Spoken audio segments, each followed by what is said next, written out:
Hello and welcome back to the second episode of Guitar Zero. I'm your host, Guitar Zero, because I probably am the least talented guitar player on the internet, and that's partly why we're doing this. Not only am I going to show you some of the tricks and things that I do to make it easier for a fellow with small hands and short arms and no terrible ears and what used to be terrible musical knowledge. How I sorted myself out. It's been a long process. I've been playing for 40 years, and I just keep getting better and better, and as you should if you keep at things. And that really is the secret sauce. But I'm going to show you some of the things that I've done to remedy some of the problems. So today's episode is kind of call it out of the box. All right, we're going to break out of the box. When I first started playing, I had an absolute love for heavy metal and hard rock. I was definitely an AC/DC, Iron Maiden, Metallica guy. Like I was into that stuff really hard. And the eye opener for me is when I ended up with a friend a few years into me playing that was a real blues guy. He was an absolute Stevie Ray Vaughan nut. And even had a Stevie Ray Vaughan tribute band, and he's a hell of a player, and he really turned me on to the blues. And one of the other things that kind of turned me on to it too was I'd watch and read these interviews with guitar players that I liked, like Angus Young, and they'd always mention how the blues was simple but hard. Sometimes I'd hear some of these players that that were ferociously fast and talk about how playing slow was harder, and I was just like, that doesn't make sense to me. And I see interviews where Angus Young would talk about how he loved Muddy Waters, and so I kind of had it in my young head that if that's the harder stuff to play, then if I can play that, then I can play anything. So I kind of went down this blues path for a long period, and it's definitely where I am most comfortable as a guitar player. And it broke me out of my box. It broke me out of the heavy metal stuff that I mostly would have played. And as a kid, I also grew up around a lot of music, 50s and 60s stuff, and country, and you name it. I had a lot of different things that I could draw on that I knew about. So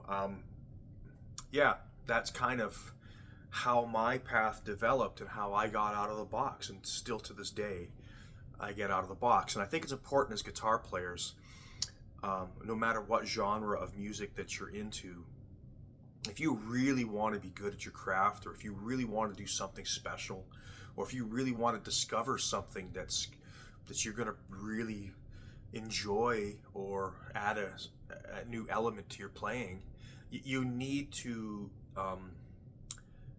listen to other music. And sometimes that music is not going to be stuff you like. And I'm going to use Brad Paisley as a great example. I'm not a huge country guy, but I absolutely love hot rod country guitar. When a guy like Brad Paisley rips a solo, it's something else. I can't, I'm not into the crooning stuff and some of the, I'll say, sappy country songs. But for the most part, I just, I can't wait to hear the solo. So, and I think really the country guys are the best players on the planet. We'll get into that one of these days and why I feel that's the case. Sometimes you have to kind of wrap your head around these players and some of their techniques to to find the beauty in what they're doing and bring it to your playing. And John Five's a perfect example. Here's a guy that's heavy metal thrash. I guess you wouldn't call him thrash, but here's a guy that's a heavy metal guy, and here's a guy who's a heavy metal player, and he's bringing country licks into the mix, and in some cases with an absolute sinister sound. So it's refreshing, it's interesting, it's different. So start delving into some of the reading magazines and listening to interviews and listening to what other guitar players have to say can really turn you on to some players you've never heard of before. And that's half of the battle, is finding these players and finding these bands that are exceptional. So soul music, Sam and Dave, Steve Cropper on guitar, some of the greatest rhythm playing you're ever going to come across. Van Halen, needs no introduction. If you're a shred player and you're interested in tapping, well, here's the granddaddy of the system, so you got stuff like that. Some jazz, like I like Kenny Burrell. I'm not real big into the jazz fusion stuff that's all over the map and hard to, but this stuff's got a groove, and it's slick, and it's Kenny Burrell. Government Mule, Warren Haynes on guitar, also from the Allman Brothers. Great player, Southern rock vein, but he brings a lot of different things to the table. He's out of the box. Jazz, country, rock, blues, soul, funk, it's all there in Government Mule. Stray Cats, can't go wrong with a little bit of rockabilly, right? Brian Setzer on guitar, absolute hot rod player, and what makes him so good as a rockabilly player? His jazz knowledge. Junior Brown, crazy. Look at this guy's instrument. He's got the git steel, right? He's kind of playing an old style country, and he's got a Telecaster with a lap steel built in it, and the guy flips back and forth between those two instruments like lightning fast. You want to hear something that's really wild? Junior Brown. And finally, if you're a blues guy, this is the #1 disc you need in your collection. Live at the Regal by B.B. King. This is #1 in your top 10 list. You want to hear what a master is like on stage and his interaction with the crowd and how to do it. This is slick as hell. Live at the Regal, B.B. King. Okay, so here we're talking about out of the box with your music, listening to different types of music. It's important. All right, so now what I really want to talk about. So I'm going to talk about getting out of the box. When I was first starting to play, the hardest thing for me was finding songs that were within my ability, and we didn't have the internet, didn't have YouTube, we didn't have things like that to show you. And sometimes I buy these magazines with the tablature in it for a particular song I liked, and I think of Bad Companies, Can't Get Enough, and I was like so excited. It's such a great tune. And the first thing I bumped into with that song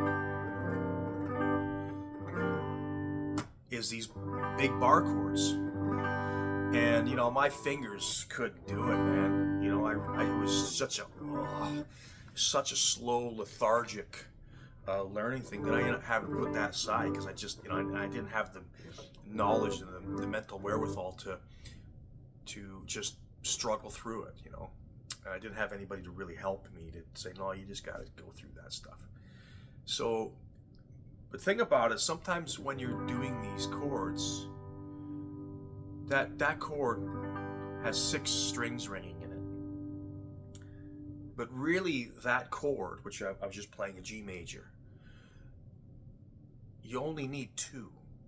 There's 3 notes in the chord. And we'll get into some of this theory later, but if you're taking you want to do a G chord, you take the G scale, and you take the first note, the third note, and the 5th note in that scale. That's how you build the chord. So in the case of C, there's no sharps or flats. 1st, 3rd, and 5th, C, E, G. Any combination of those 3 notes, same thing with this G chord that we're just doing, any combination of those 3 notes is a G chord. Whether I play just 2, 3, 4, 5, or all 6, it's still a G chord. This is the same as this.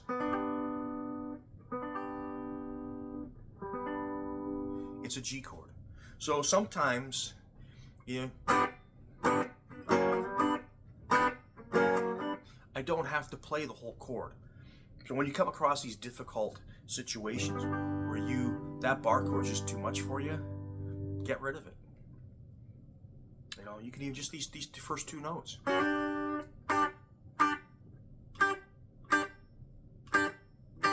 Sometimes that's all the song needs.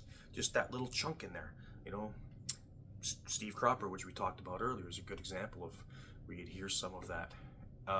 So it's okay to strip it down. In the case of, I even got these 2 open notes in the center, this D and G. There's a G chord right there. And maybe I take that one. Maybe I take those 4. You don't have to play all of the notes in the chord. And generally, especially if you're only playing 2, they're what you'd call a double stop. I don't know where the term comes from. One of the things I would recommend, that if you're going to strip your chord down to just the 2 notes, sometimes the best thing to do is to strip out the root itself. If you've got a bass player that's playing that root behind you real heavily, boom, boom, boom, boom, boom, you know, well, he's already got that E covered or that G covered or whatever chord it is that you're playing. So it might be kind of cool to play the other 2 notes. You know, look at a power chord. What is a power chord? A power chord is the 1st and the 5th of that chord. They've stripped out the 3rd. The interesting thing about that 3rd is that in a major scale, you know, 1, 3, 5 are your 3 notes to make that chord. The 3 is kind of the one that makes it happy. That's the one that kind of makes it major, because if you take that 3rd, that 3, and you drop it half a step, 1 fret, it makes, so in this case here, my middle finger is the one that's hitting that 3. If I take it off, dropping that note to where the bar is, 1 fret away, half step, it's going to turn it to a minor. If I take the pinky off, minor 7. So the 3rd is the one that makes it happy, makes it sad. When you are playing in the key of G and you're using that G scale, if you start playing chords over each of those notes, the chords have to be the appropriate major or minor.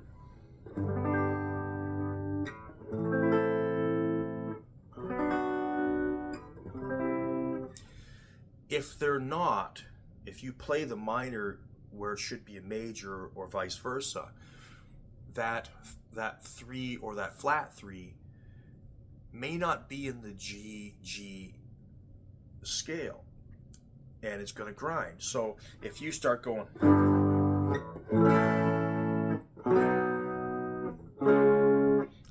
it's not going to sound right. So that's the beauty of the power chord. They strip out the 3rd, and they can jump these chords all over the place, essentially doing chord scales, and it's not going to grind. It's a long explanation, but suffice to say, they strip the 3rd out because the 3rd is what makes it happy or sad, for lack of a... So think of that when you sit down and you're trying to learn a song and you're really struggling. You know, maybe that open G for some reason is just hard for you. Well, don't play the bottom 2.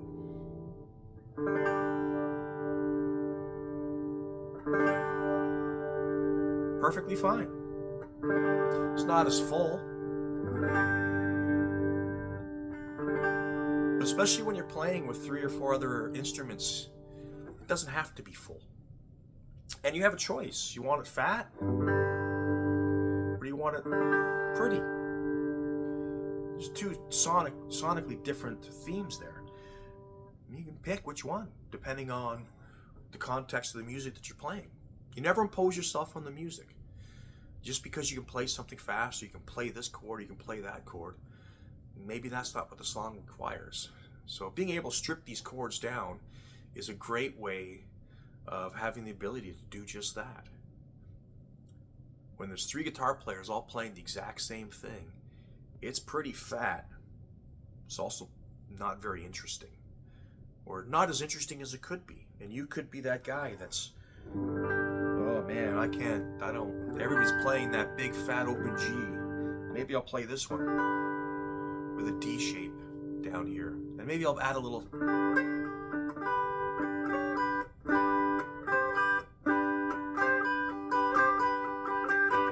So I hope that's helpful. You know, break it out of the box. It doesn't have to. And now going back to these, let's talk about the blues. Going back to the blues here.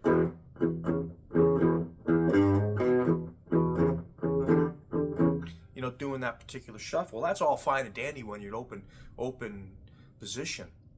But when you move to G and now you got to bar that, what was essentially that open E.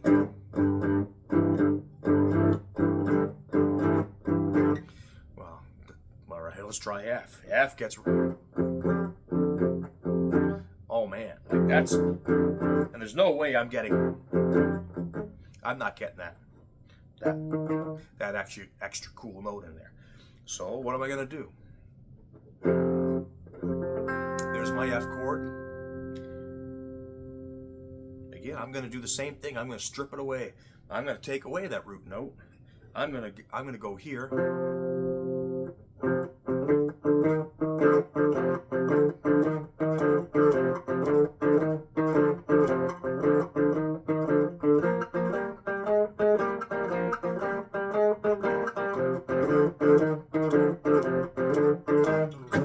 Right?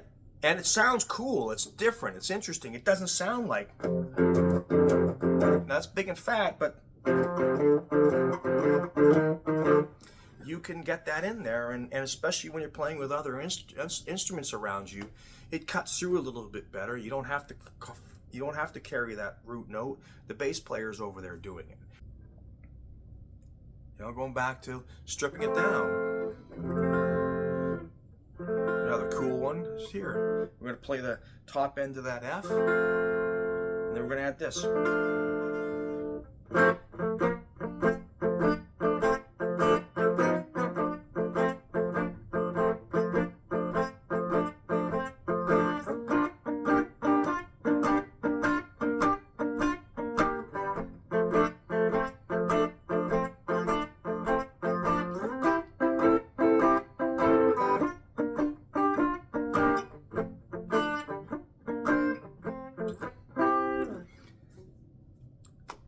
That's a hell of a lot easier than, look at me, I'm just I got bent over, I'm like, it's just. So there are more than one ways to play anything. You've got 6 strings, several different shapes of those chords, E shape, A shape, G shape, D shape, C shape. You can use top or bottom or middle of any of those 3 chords. Break it out of the box, and that should really make things easier for you. And I know, it's maybe you don't have that chord knowledge yet. Maybe you're still working that out. But just go back to what I was saying before. Look at that. Look at those chords, and figure out those 3 notes. Start with C because it's got no sharps or flats. It's C, D, E, F, G, A, B, C. Write it down. First note, third note, fifth note is going to make you a C major chord. If you want a C minor, then you're going to take that E and you're going to make it you're going to move it down to D sharp or E flat. Wait. Yeah, that's right. So, and then figure out where else those notes can be played on the guitar. So strip it down, break out of the box, listen to some different music, and listen to what other players are telling you. And they're not all right. It's a very subjective matter. So sometimes they're not playing it like they think this is the right way on the record. Good chance they have it wrong. Good chance they have it right. Nothing wrong with learning right and wrong. There may be value in what that guy's showing you, even though it may not be correct. Equipment-wise, in particular, you're going to find a big difference in what people like. Well, I run this overdrive pedal. I run that overdrive pedal. You go, oh no, you got to do it this way. You got to do it that way. As long as it sounds good to your ears, it's the right way. Always remember that. It's always, if it sounds good to you, you can't go wrong. So break out of the box, smash these chords apart, find your comfort zone in them, and over time your hands will develop, and before you know it, you're maybe that big bar chord. Oh, that's pretty dirty, eh? Maybe that big bar chord that I had a hard time with when I was younger. isn't so hard anymore. And now I got sneaky. Major, pinky up. There's my dominant 7. Pinky back down. Middle finger's my minor. Pinky and middle off. Minor 7. I got 4 chords right there just by pulling a finger off. So that's pretty handy too. So I went from really struggling with those chords to I have no problem now playing 4 different bar chords in that same position. So, but in the meantime, make it easy on yourself. Put a lighter gauge string on if you have to. Make the chords smaller. Play around with them. You'll figure out what sounds nice within the song that you're trying to learn. You just keep at it. I didn't give up. And far better player I ever thought I would be. So anyways, I hope that's some help, and we'll see you soon.